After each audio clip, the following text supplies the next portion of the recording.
Hi guys, hope you're all well. Missing you lots. I just wanted to say a massive well done to you and your mummies and daddies or whoever you're staying with, because I know it's really hard and it's not that fun staying inside. So yeah, I hope you enjoy this story. This story today is called The Snail and the Whale. And I think a lot of you might have read this in school, you might have read it at home.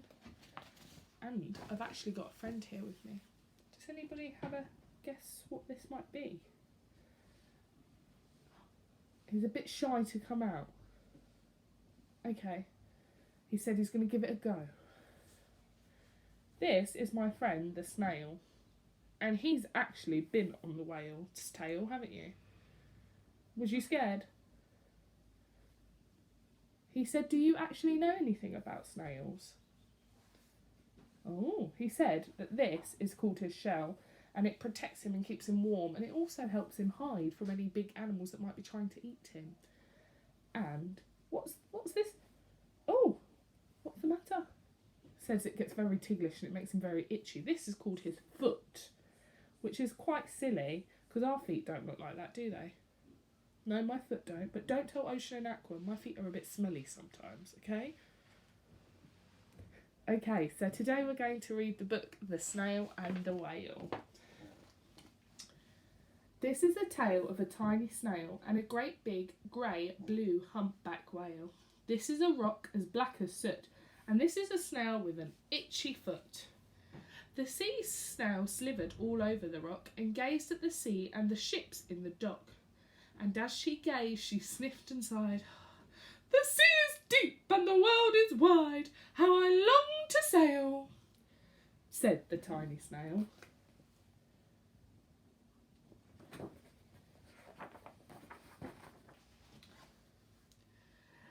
These are the other snails in the flock, who all stuck tight to the smooth black rock and said to the snail with an itchy foot, "Be quiet, stay still, stay put."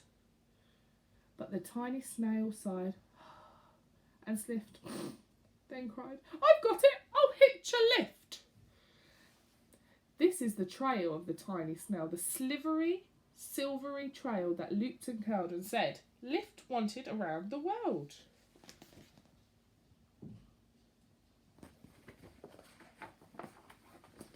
Ooh. This is the whale who came one night when the tide was high and the stars were bright, a humpback whale immensely long, who sang to the snail a wonderful song of shimmering ice and coral caves, shooting stars and enormous waves. This is the tale of the humpback whale. He held out of the starlit sea and said to the snail, "Come sail with me."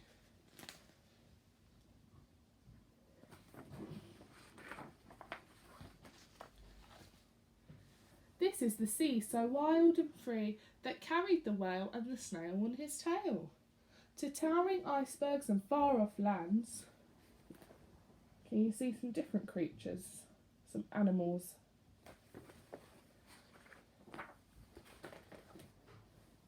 With fiery mountains and golden sands.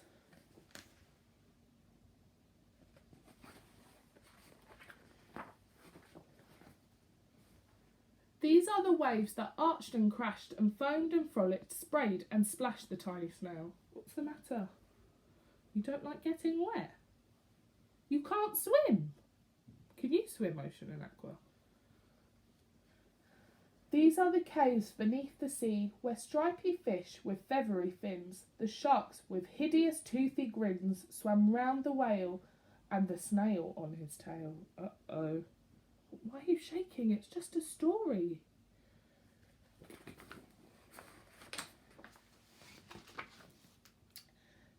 This is the sky so vast and high, sometimes sunny and blue and warm, sometimes filled with a thunderstorm, with zigzagging lightning, flashing and frightening the tiny snail on the tail of the whale.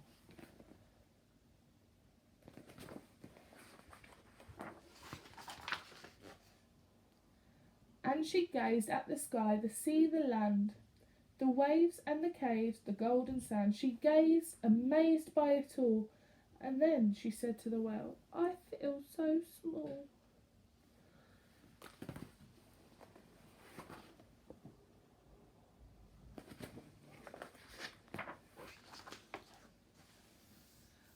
Then came the day the whale lost his way.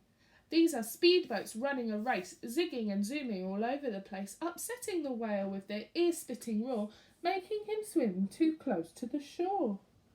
This is the tide slipping away. What do you think is going to happen when the tide slips away?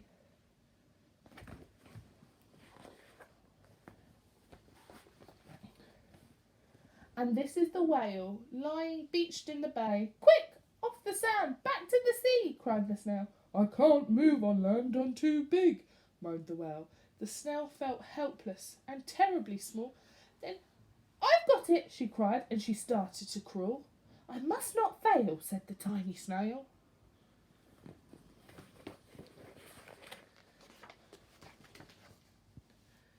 This is the bell of the school in the bay, ringing for the children in from their play.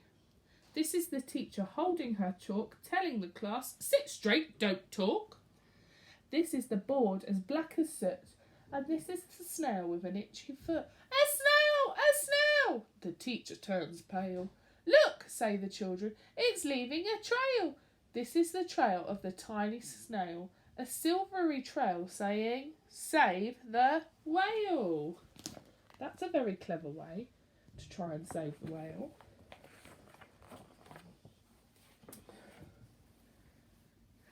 These are the children running from school, fetching the firemen and digging a pool, squirting and spraying to keep the whale cool. Look, do you see? They've got everybody helping to help the whale.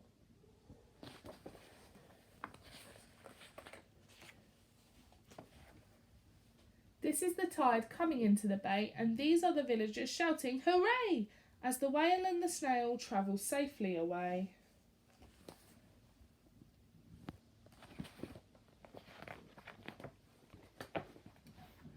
Back to the dock, and the flock on the rock, who said, how time's flown, and haven't you grown?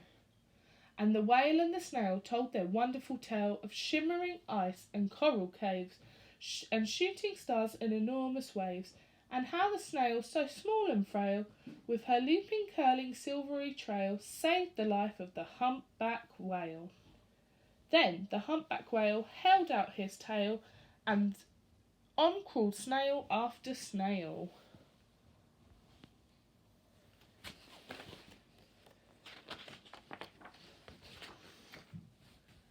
And they sang to the sea, they all set sail, on the tail of a grey-blue humpback whale.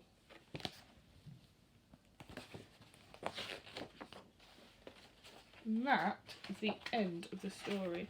So guys, what can you remember from this story about the snail? Also, do you remember anything special about snails? Maybe if you go for your walk with your mummies or your daddies, or you might be lucky enough to have a garden, you can go on your own mini beast hunt, maybe draw some pictures. So that is the end of my story. So I'm going to say bye, and can you say bye to Mr. Snail? Bye guys!